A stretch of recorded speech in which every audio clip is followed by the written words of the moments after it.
Hello everyone, तो कैसे हैं आप सब और आपका बहुत बहुत स्वागत है हमारे इस यूट्यूब चैनल जिसका नाम है जाबिश फिजिक्स। और मैकेनिकल प्रॉपर्टीज ऑफ सॉलिड के इस लेक्चर में हम लोग समझने वाले हैं। इस लेक्चर में थोड़ा आगे समझेंगे, मतलब Poisson's ratio, Young's modulus, strain curve, इन सब चीजों को, strain versus strain graph, stress versus strain graph, इन सब चीजों को हम लोग समझने वाले हैं। इससे प्रीवियस लेक्चर में हम लोगों ने इसके इंट्रोडक्शन को समझा था, इलास्टिक प्रॉपर्टी क्या होता है, types of elasticity, types of elastic material कितने तरह के होते हैं, तो इन सब चीजों को हम लोगों ने समझा था। इन सारे लेक्चर्स का एक कंप्लीट प्लेलिस्ट बनाया जिसका लिंक आपको डिस्क्रिप्शन बॉक्स में मिल जाएगा या फिर यहाँ आई बटन पर मिल जाएगा, तो आप जाकर देख सकते हैं और अपने नॉलेज को बढ़ा सकते हैं।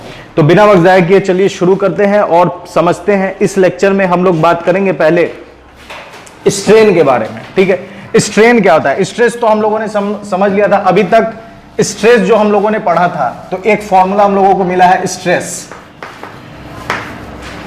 ठीक है, स्ट्रेस क्या था? Force by area. ठीक है, ये मटेरियल है, इसी में हम लोगों ने अलग अलग तरह के स्ट्रेस पढ़े थे। ये फोर्स लग रहा है, ये इसका क्रॉस सेक्शनल एरिया है।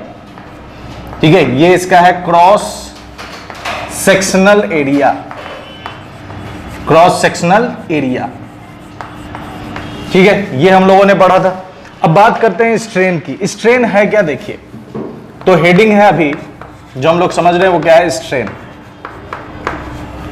ठीक है, स्ट्रेन क्या है? जैसे मान लीजिए कि हमने फोर्स लगाया, ठीक है, यहां फोर्स लगाया, ये फोर्स लगाया हमने, ये लेंथ कितना? L। ठीक है, फोर्स लगाया, लेंथ कितना है? L। और यहां पर हम एक चीज कंसीडर करेंगे। क्या कंसीडर कर रहे हैं? एक चीज कंसीडर करेंगे। वो कंसीडर क्या कर रहे हैं? देखिए, consider area is very small, area is very small और नेग्लिजिबल, नेग्लिजिबल। ठीक है, मान लेते हैं, कंसीडर कर रहे हैं कि एरिया बहुत छोटा है या इतना छोटा है कि हम उसको क्या कर सकते हैं? कैन बी इग्नोर, इग्नोर कर सकते हैं।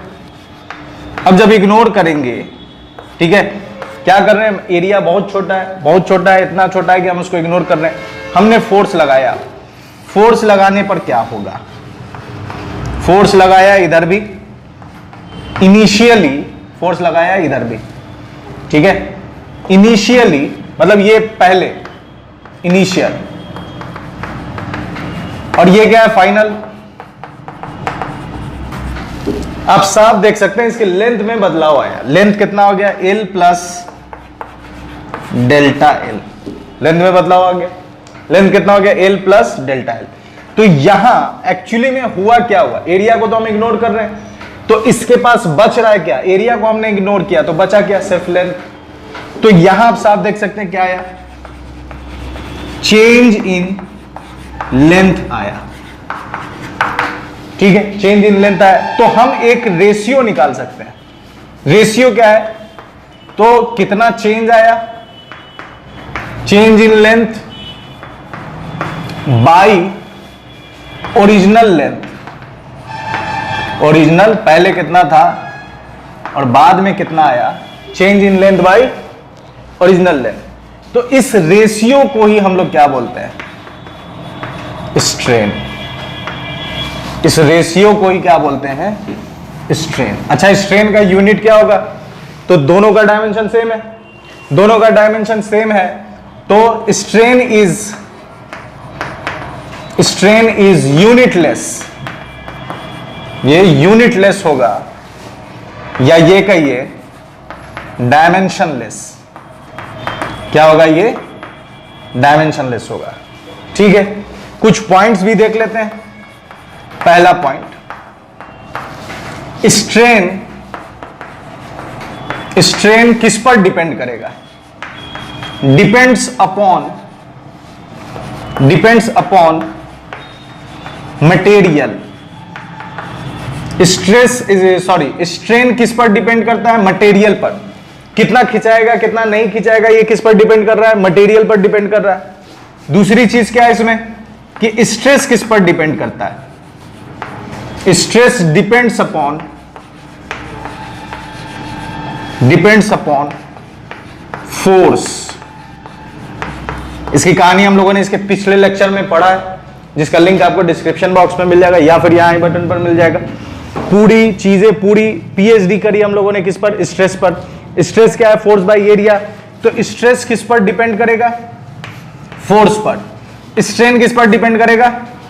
मटेरियल पर। अच्छा, यहां हमने एरिया को इग्नोर किया तो हम देख रहे हैं कि लेंथ में बदलाव आया। तो अलग अलग तरह के मटेरियल में अलग अलग डायमेंशंस होंगे, तो जहां एरिया में चेंज, जहां लेंथ में चेंज आ रहा है उसको क्या कहेंगे? Longitudinal strain. अच्छा, इसको एक और नाम से जानेंगे, इसको क्या कह सकते हैं? Longitudinal strain. Longitudinal strain. अच्छा, जहां एरिया में चेंज आए, मान लीजिए एरिया कुछ था, एरिया में चेंज आएगा तो उसको क्या कहेंगे? Aerial strain. ठीक है, एरिया में चेंज आएगा तो उसको क्या कहेंगे? Aerial strain. अच्छा, इसका फॉर्मूला क्या होगा? लॉन्गिट्यूडनल स्ट्रेन का फॉर्मूला क्या है? Change in length by original length. Symbolic form क्या होगा? Change in length delta L, original length L. ये इसका फॉर्मूला हो गया, डेल्टा एल बाई एल। बात समझ में आ रही? एरियल स्ट्रेन क्या है? तो मान लीजिए एरिया, पहले कुछ एरिया था, बाद में एरिया का चेंज हो गया, तो इसको हम क्या कहेंगे? Aerial strain. इसका क्या फॉर्मूला हो जाएगा? तो delta A by original area, change in area by original area. ये सब सिंपल चीज है। तीसरी चीज क्या है? तो तीसरी चीज वॉल्यूम में चेंज आए तो उसको क्या कहेंगे? Volumetric strain. Volumetric strain. Volumetric strain का फॉर्मूला क्या हो जाएगा? Delta we, change in volume by original volume. ये सब का सब क्या है? डायमेंशन लेस है, क्योंकि सेम डायमेंशन का रेशियो है। तो वॉल्यूमेट्रिक स्ट्रेन क्या हो जाएगा? Delta we upon change in volume by original volume. ये मान लीजिए पहले था, इनिशियल ऐसा था और बाद में कुछ ऐसा हो गया, ये फाइनल ऐसा हो गया, तो इसके वॉल्यूम में क्या आया? चेंज आया। बात समझ में आ रही है? तो स्ट्रेन बेसिकली क्या है? डायमेंशन का बदलाव। लेंथ का रेशियो लॉन्गिट्यूडनल स्ट्रेन, उसके बाद एरिया का रेशियो एरियल स्ट्रेन, वॉल्यूम का रेशियो तो वॉल्यूमेट्रिक स्ट्रेन। तो जो डायमेंशन, स्ट्रेस और स्ट्रेन में डिफरेंस क्या है? स्ट्रेस आप फोर्स लगाएंगे एरिया पर, ये कहलाएगा स्ट्रेस। कितना खिंचाएगा, दोनों अलग चीज है। स्ट्रेस क्या है? फोर्स लगाए, आपने फोर्स लगाया इस एरिया पर, ये स्ट्रेस है। ये कितना खिंचाएगा, कितना लेंथ इसका बढ़ेगा, ये क्या है? स्ट्रेन। तो ये कितना खींचेगा कितना नहीं खींचेगा, ये किस पर डिपेंड करेगा? मटेरियल पर। आप 10 न्यूटन फोर्स लगाइए और सेम एरिया का मटेरियल ले लीजिए, तो आप 10 न्यूटन फोर्स लगाइए तो कुछ ज्यादा खींचेगा, कुछ कम खींचेगा। तो ये खिंचाव किस पर डिपेंड कर रहा है? मटेरियल पर डिपेंड कर रहा है। इसको फटाक से नोट कीजिए ताकि हम लोग आगे बढ़ सकें। यहां तक की कहानी क्लियर है। स्ट्रेन हम लोगों ने समझ लिया, स्ट्रेन लॉन्गिट्यूडनल, उसके बाद एरियल, वॉल्यूमेट्रिक एक और होता है, उसको भी देख लीजिए।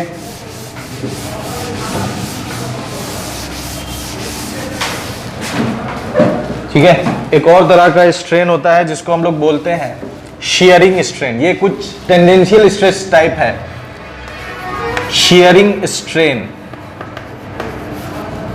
ठीक है, shearing strain.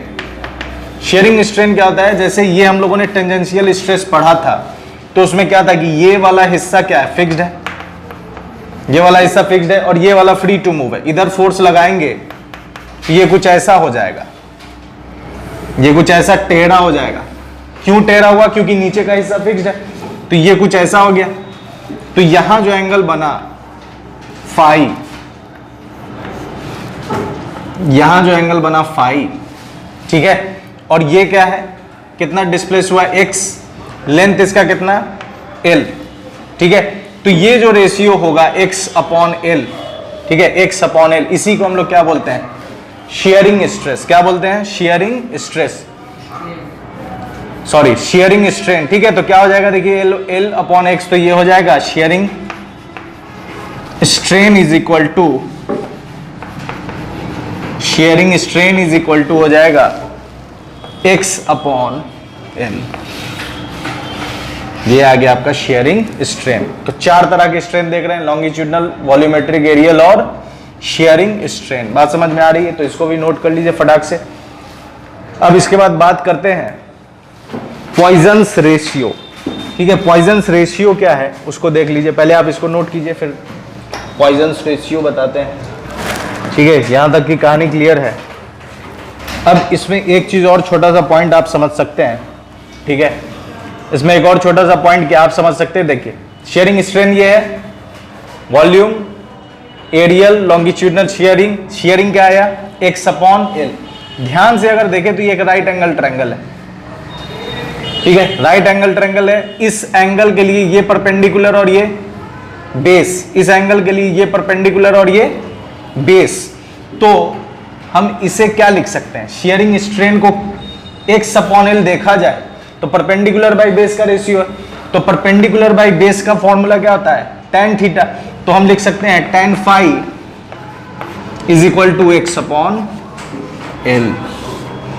tan phi is equal to x upon L. ठीक है, या फिर एक चीज और, इसको और मिटा देते हैं, स्ट्रेन स्ट्रेन स्ट्रेन। चलिए एक चीज और देखिए, tan फाई क्या गया? x upon L. अब एक चीज और समझना क्या है कि जैसे मान लीजिए कि for small angle in mathematics,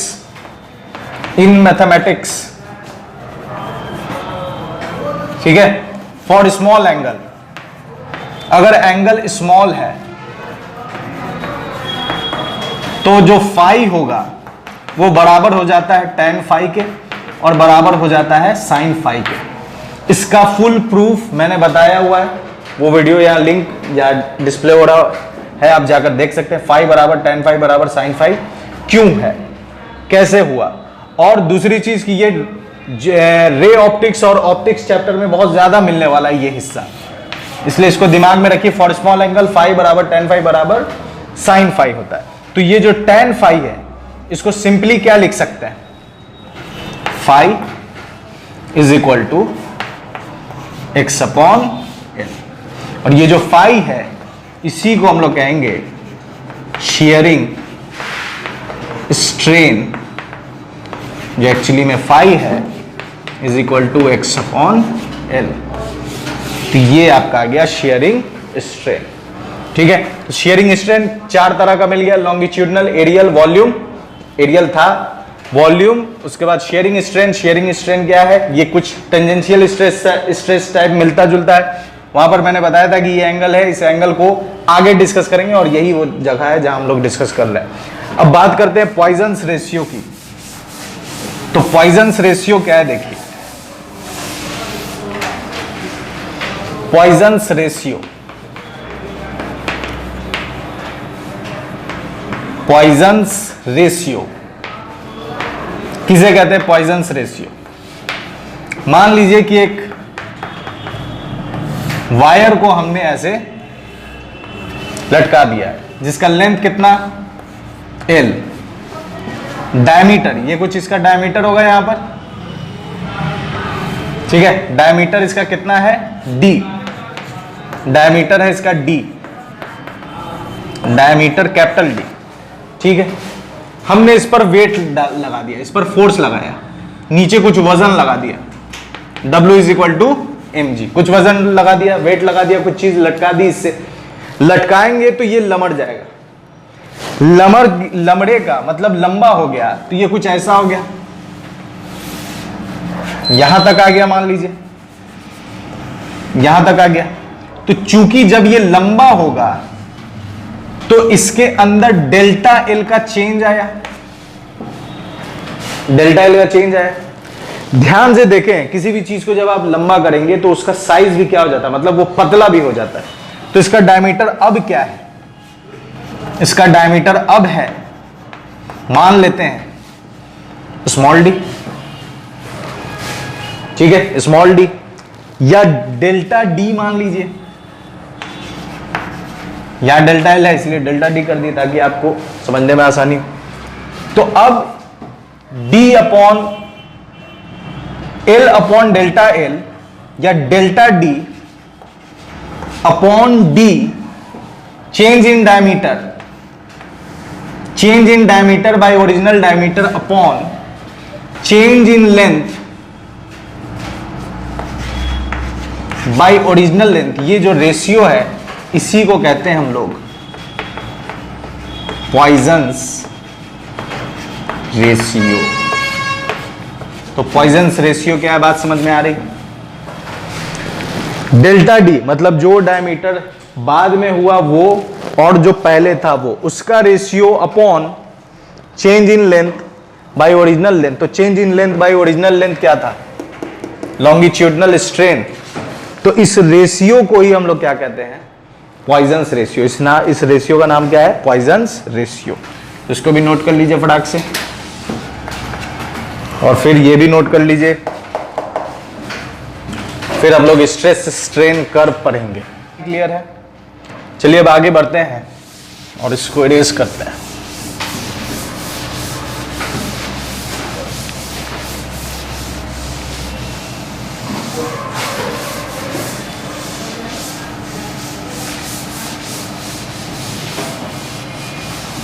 चलिए अब देखते हैं, अब जो टॉपिक है वो क्या है, stress versus strain curve. Stress versus strain curve. ये जो कर्व मिला है हमें, ये एक्सपेरिमेंटली है, मतलब एक्सपेरिमेंट किया गया और उसके रिजल्ट्स को हमारे सामने दिया गया और हम उसी रिजल्ट को समझ रहे हैं। ठीक है, स्ट्रेस और स्ट्रेन। ग्राफ समझते हैं पहले, ठीक है।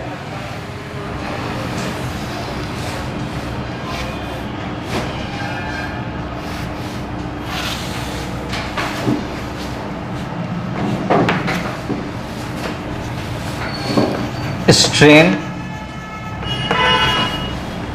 और इस तरफ है स्ट्रेस, ठीक है। उधर है स्ट्रेन और उधर है स्ट्रेस। चलिए अब देखते हैं, ठीक है। ग्राफ कुछ ऐसा है, ठीक है। ग्राफ कुछ इस तरह का है।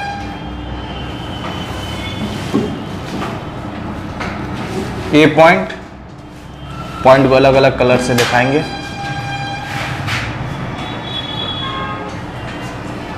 ठीक है।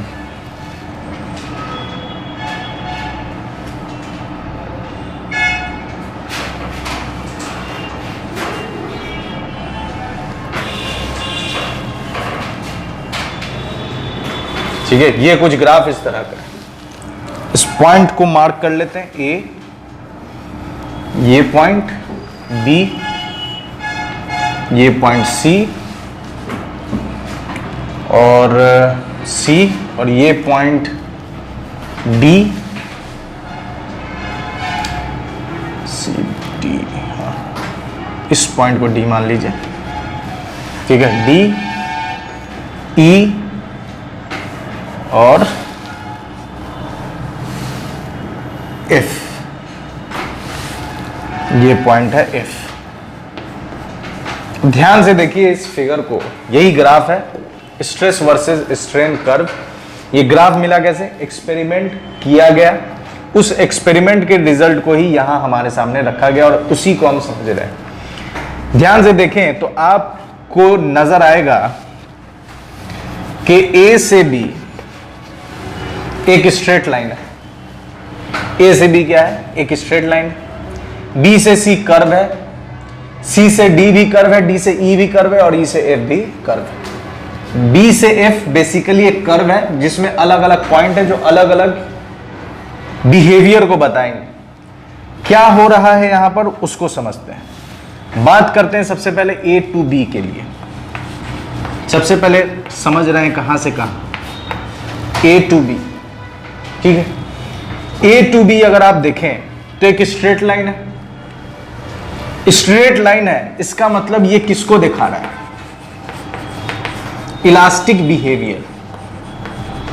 किसको दिखा रहा है, इलास्टिक बिहेवियर। इलास्टिक बिहेवियर कहने का मतलब क्या है कि ये स्ट्रेट लाइन है, इसका मतलब कि स्ट्रेस प्रोपोर्शनल है किसके, स्ट्रेन के। ये ए से बी जो लाइन है वो क्या दिखा रहा है, स्ट्रेट लाइन है, लीनियर है, इसका मतलब स्ट्रेस प्रोपोर्शनल है किसके, स्ट्रेन के। मतलब अगर हम स्ट्रेस बढ़ाएंगे स्ट्रेन भी बढ़ेगा, स्ट्रेस घटाएंगे स्ट्रेन भी घटेगा, और साथ में शेप रीगेन भी करेगा, शेप रीगेन भी करेगा। बात समझ में आ रही है? ये ए से बी की कहानी। ए से बी इलास्टिक बिहेवियर को दिखा रहा है, स्ट्रेस प्रोपोर्शनल है किसके, स्ट्रेन के, दोनों एक दूसरे के प्रोपोर्शनल है, शेप भी रीगेन करेगा। ठीक है, अब बात करते हैं बी से सी। ठीक है, बी से सी की अगर बात करें, B to C, B to C में क्या है, तो ध्यान से देखें, स्ट्रेस बढ़ा रहे हैं स्ट्रेन भी बढ़ रहा है, लेकिन क्या ये डायरेक्टली प्रोपोर्शनल है, नहीं। तो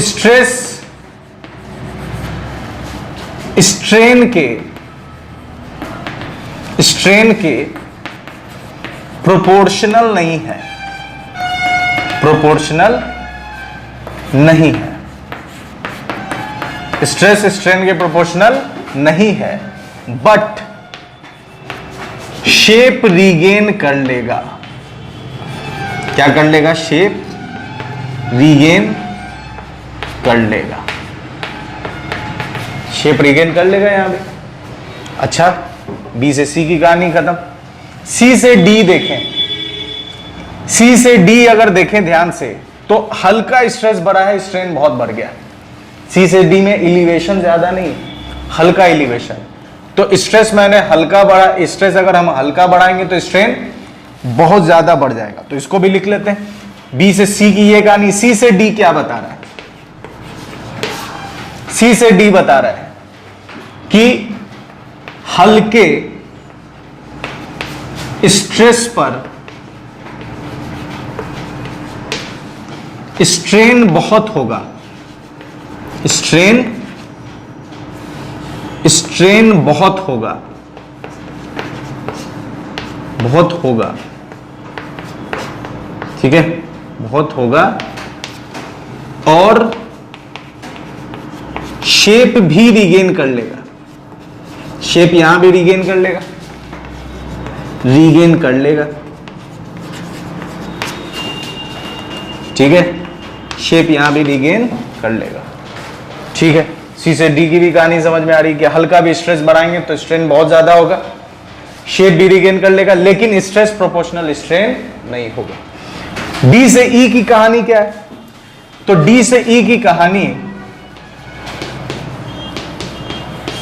डी से ई की कहानी, डी से ई की कहानी अगर आप ध्यान से देखें तो डी से ई की कहानी पर सी से डी वाली बात आती, हल्का स्ट्रेस बढ़ाएंगे तो स्ट्रेन भी बढ़ जाएगा, शेप रीगेन नहीं करेगा, लेकिन अगर ई तक झेल पाया तो झेल पाएगा, नहीं तो वो टूट जाएगा। मतलब ई जो है ये एक्चुअली में क्या है, breaking point.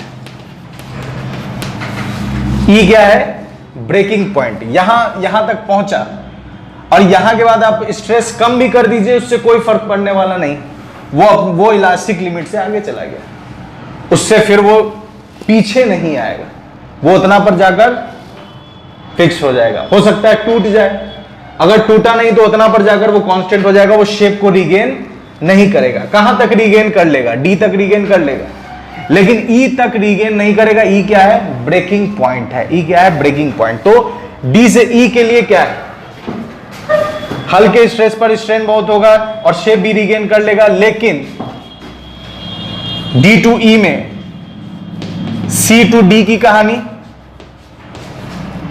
C to D की कहानी, और ई तक झेल पाएगा, ई तक झेल पाएगा या फिर टूट जाएगा, या फिर टूट जाएगा, या फिर टूट जाएगा, या फिर टूट जाएगा।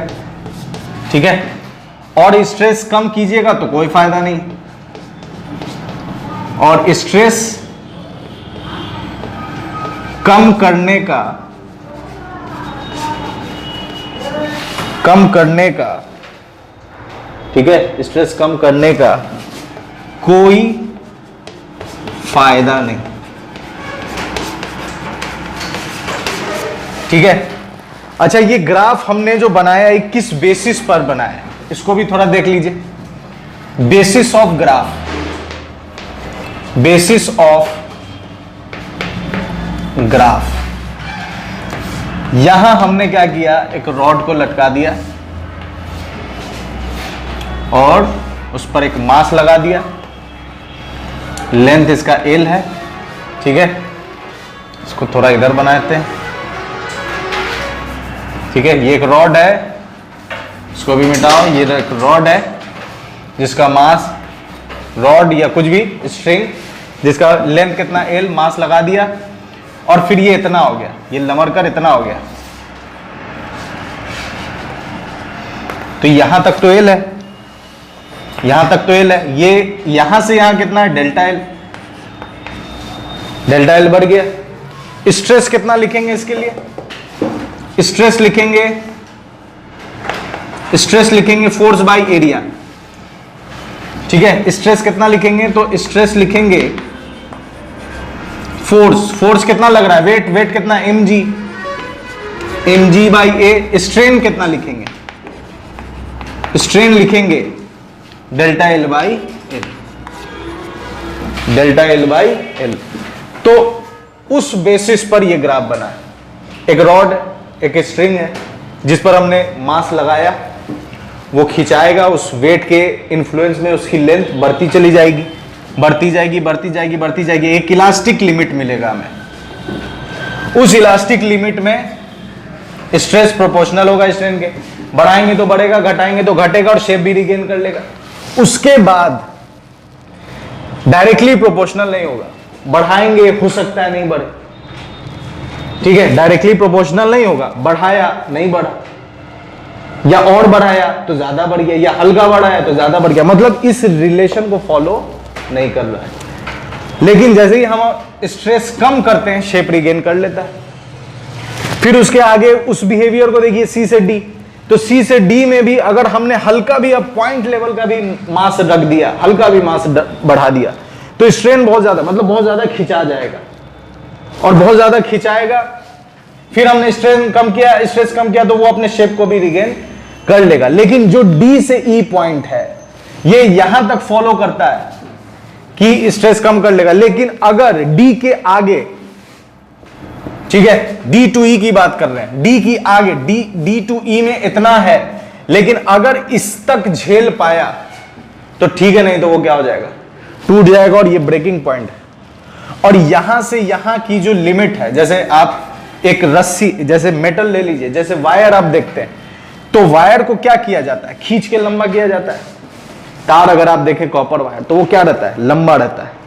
तो वो वायर बना कैसे, मतलब उस तार की एक लिमिट है, उसको खींच खींच के क्या किया गया, लंबा किया गया, और लंबा करने के बाद उसकी एक लिमिट है, उससे ज्यादा अगर आप देंगे तो वो टूट जाएगा। लेकिन उसको लंबा करने के बाद क्या वो अपने ओरिजिनल शेप में आ सकता है, नहीं आ सकता, वो उतना पर फिक्स्ड है। उससे ज्यादा लोड देंगे तो वो टूट जाएगा, लेकिन वो उतना पर क्या हो गया, फिक्स्ड हो गया। तो ये जो बिहेवियर होता है मटेरियल का, इस बिहेवियर को हम लोग क्या कहते हैं, तो मटेरियल के इस बिहेवियर को हम लोग कहते हैं ductility. Ductility, metal non metal अगर आपने पढ़ा होगा तो उसमें डक्टिलिटी वर्ड मिला होगा। डक्टिलिटी कहने का मतलब होता है किसी भी चीज को पीट पीट के लंबा करना, या शीट के फॉर्म में तैयार करना। तो वो जब उस फॉर्म में आ जाता है, तो उस फॉर्म में अगर आप लोड बढ़ाएंगे तो वो टूट जाएगा, झेलेगा, झेल पाए तो ठीक है, नहीं तो टूट जाएगा। लेकिन क्या आप उसको ओरिजिनल वाले में ला सकते हैं, नहीं ला सकते हैं। तो ये बिहेवियर क्या कहलाता है, डक्टिलिटी। ठीक है, अच्छा अगर इस शेप में आ गया तो वो वापस तो अपने शेप को रिगेन नहीं कर रहा है, और शेप को रिगेन ना करने की प्रॉपर्टी को क्या कहते हैं हम लोग, प्लास्टिक बिहेवियर। तो इसका मतलब कि ये जो रीजन है डी से ई, ये प्लास्टिक बिहेवियर भी दिखा रहा है। डी से ही क्या दिखा रहा है? Plastic behaviour, plastic behaviour. D से ही क्या दिखा रहा है? Plastic behaviour. ई टूट जाएगा, ब्रेकिंग पॉइंट। इसको बुक में ऐसा लिखा हुआ मिलता है, यील्ड पॉइंट। बुक में क्या लिखा हुआ मिलेगा? Yield point. बात समझ में आ रही है? तो इसको नोट कीजिए, फिर इसी पर आगे चर्चा करते हैं। यहां तक की कहानी आप लोगों ने समझ लिया है। अब इसी में आगे बात करते हैं और इसने हिस्से को मिटा देते हैं। देखिए, इस पूरे ग्राफ में काम का जो हिस्सा है वो है ए टू बी। उतने का कोई काम नहीं है, क्योंकि ये लॉ निकाल कर देगा। कैसे लॉ निकाल कर देगा? देखिए, इतने का काम नहीं, इतना मिटा देते हैं।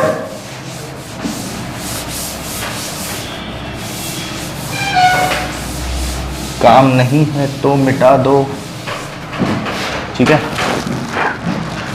देखिए क्या है यहां पर, क्या मिला हमें? ए टू बी में क्या मिला? Stress proportional strain. Stress proportional क्या है? स्ट्रेन।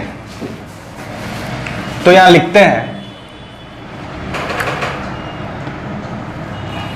स्ट्रेस प्रोपोर्शनल है किसके?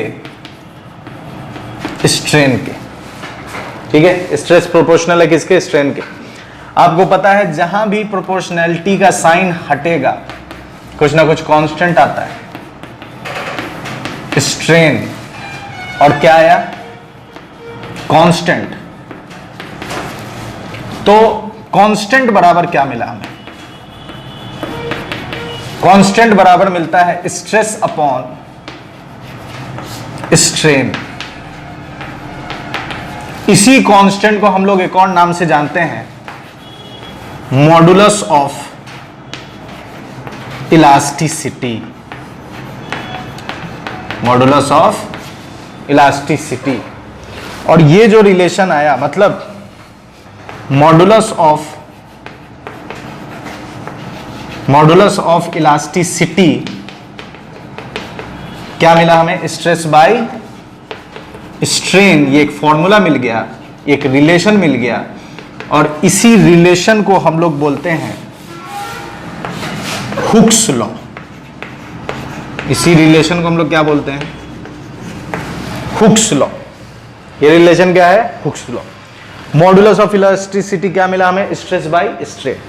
कितने टाइप का मॉडुलस ऑफ इलास्टिसिटी होगा? तो types of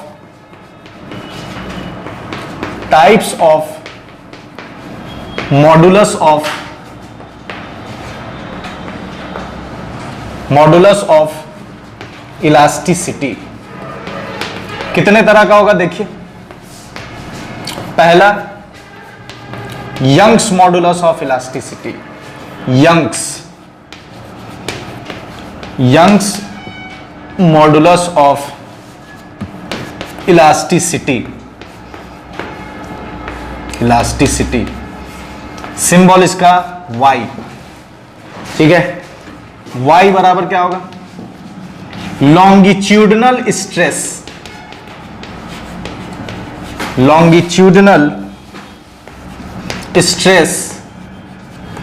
bye longitudinal strain. Longitudinal stress by longitudinal strain. और y बराबर क्या होगा? लॉन्गिट्यूडनल स्ट्रेस का फॉर्मूला क्या होता है? Force by area upon longitudinal strain क्या होता है? Delta L by L. तो फाइनली मिला y is equal to F L upon, cross multiply करेंगे, डेल्टा एल ऊपर चला जाएगा, a इंटू डेल्टा एल, ठीक है। डेल्टा और इसको एल कायदे से लिख दीजिए, a इंटू डेल्टा एल, ठीक है। तो ये y का फॉर्मूला मिल गया हमको, ठीक है। अच्छा, इसका ऐसा यूनिट क्या होगा? इसका ऐसा यूनिट क्या होगा? Young's modulus of elasticity. तो स्ट्रेन का तो कोई डायमेंशन, कोई यूनिट नहीं होता, बचा क्या? स्ट्रेस का क्या था? फोर्स बाय एरिया, न्यूटन पर मीटर स्क्वायर। तो इसका ऐसा यूनिट होगा न्यूटन। किसका ऐसा यूनिट? इसका न्यूटन पर मीटर स्क्वायर। तो यंग्स मॉडुलस हो गया पहला, ठीक है। यंग्स मॉडुलस क्या समझ गया? मॉडुलस ऑफ इलास्टिसिटी का तीन हिस्सा, एक हिस्सा Young's modulus of elasticity longitudinal stress by longitudinal strain force by area upon delta L upon L, उसको हिसाब बारी कीजिएगा तो उतना आ जाएगा। अब दूसरा क्या है? तो ग्राफ का काम खत्म, ग्राफ का काम खत्म है और ग्राफ के इस रिजल्ट को हमने यहां लिख लिया। तो इस पोर्शन को भी इरेज कर देते हैं फटाक से, स्क्रीनशॉट्स। इस हिस्से को भी निकाल देते हैं।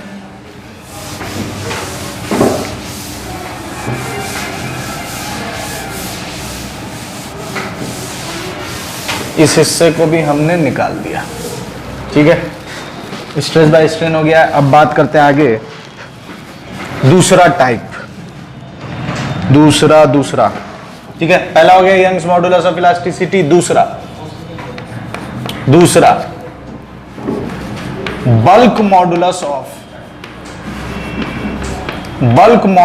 Of elasticity, bulk modulus of elasticity. इसको दिखाते हैं हम लोग बीटा से, ठीक है। इसको क्या दिखाते हैं? बीटा से दिखाते हैं, बल्क मॉडुलस ऑफ इलास्टिसिटी। एक चीज हमेशा याद रखिएगा, नोट, कि यंग्स मॉडुलस हम लोग यूज करते हैं सॉलिड के लिए। Y for Y, Young's modulus used for solid. Young modulus किसके लिए यूज करते हैं? सॉलिड के लिए यूज करते हैं। बल्क मॉडुलस किसके लिए यूज करेंगे? फ्लूइड के लिए। It is used for fluid, it is used for fluids. Fluid में कौन कौन आ जाएगा? It is used for fluid, fluid के लिए यूज करेंगे, मतलब liquid and gas, liquid and gas. तो याद रखिए, वेव जब हम लोग पढ़ेंगे, फ्लूइड मैकेनिक्स पढ़ेंगे तो ये मिलेगा। वेव मोशन, वेव पढ़ेंगे, साउंड वेव पढ़ेंगे तो ये मिलेगा, इसलिए ध्यान में रखें। बल्क मॉडुलस ऑफ इलास्टिसिटी क्या होता है? बीटा। फॉर्मूला तो वही है, तो बीटा बराबर क्या हो जाएगा? Stress by strain. तो यहां हो जाएगा stress by volumetric strain, volumetric strain अभी जस्ट हम लोगों ने पढ़ा है। तो बीटा बराबर स्ट्रेस का फॉर्मूला क्या होता है? Force by area. Volumetric strain क्या होगा? तो वॉल्यूमेट्रिक स्ट्रेन होता है डेल्टा वी बाई वी, ठीक है, डेल्टा वी बाई वी। तो ये निकल कर आ गया है बल्क मॉडुलस। इसको भी अरेंज कर सकते हैं। इसको अरेंज करेंगे तो क्या मिलेगा हमें? इसको अरेंज करेंगे। अच्छा, एक चीज और समझिए, ये तो फॉर्मूला, इसका जनरल फॉर्मूला आ गया, उसके अकॉर्डिंग, ठीक है, उसके अकॉर्डिंग फॉर्मूला आ गया। अच्छा, फोर्स बाय, ये किस में है? लिक्विड और गैस में, ठीक है, लिक्विड और गैस में। तो लिक्विड और गैस में जब हम फोर्स लगाएंगे, स्ट्रेस लगाएंगे, तो वो एक्चुअली में स्ट्रेस कैसा होगा? वॉल्यूमेट्रिक स्ट्रेस होगा। कैसा स्ट्रेस होगा? Volumetric stress. तो इसका फिगर अगर यहां पर बना लिया जाए तो और बेहतर। पहले ऐसा है, ठीक है, पहले ऐसा है, इनिशियल वॉल्यूम, प्रेशर कुछ लगाया जा रहा है, तो प्रेशर फ्रॉम आउटसाइड, या आउटसाइड डायरेक्ट लिखो, समझदार हो समझ जाओगे, प्रेशर आउटसाइड। बाद में कुछ ऐसा हो गया, तो ये हो गया फाइनल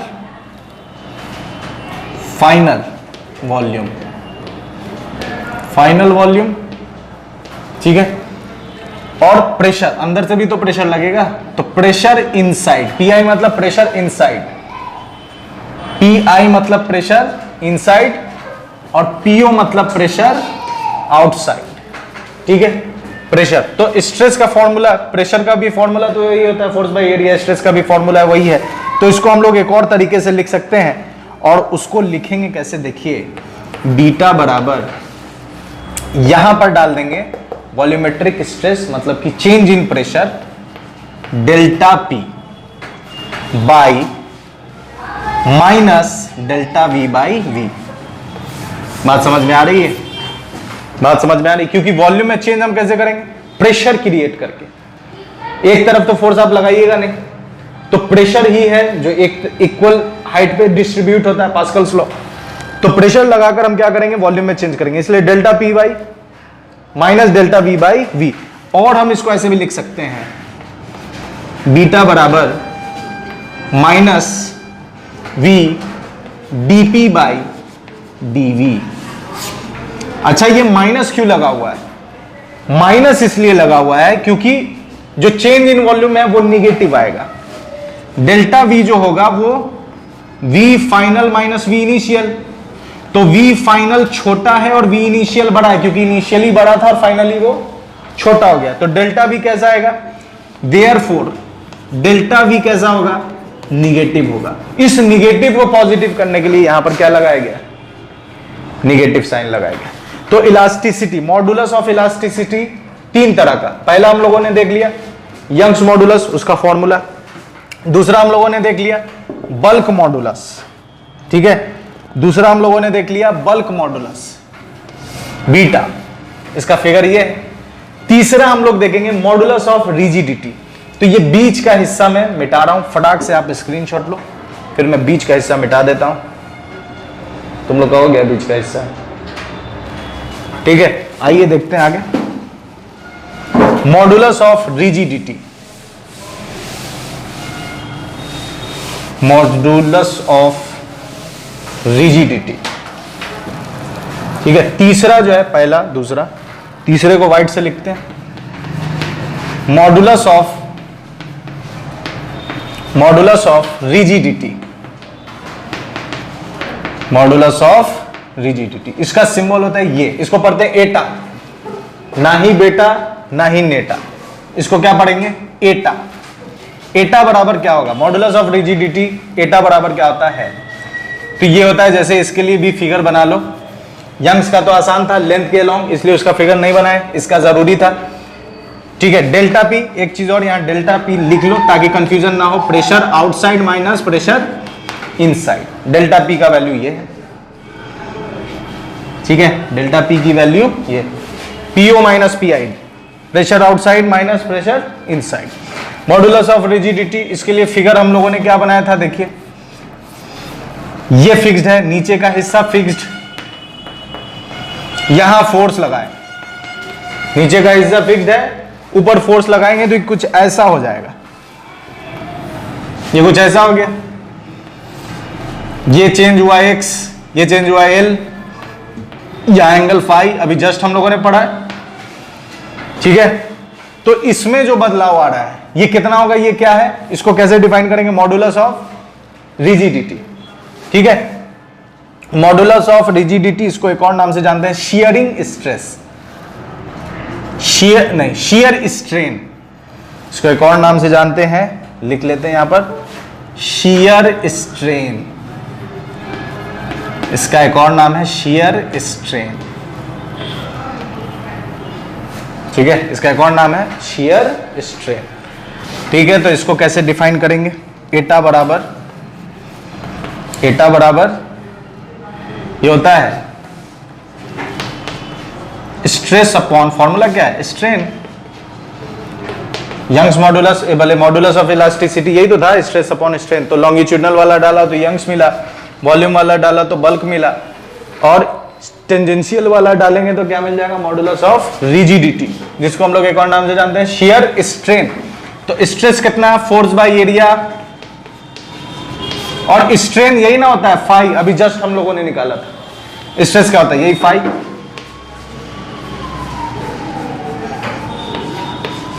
ये है एटा, मतलब एटा को फाइनली लिख सकते हैं एफ अपॉन ए अल्फा।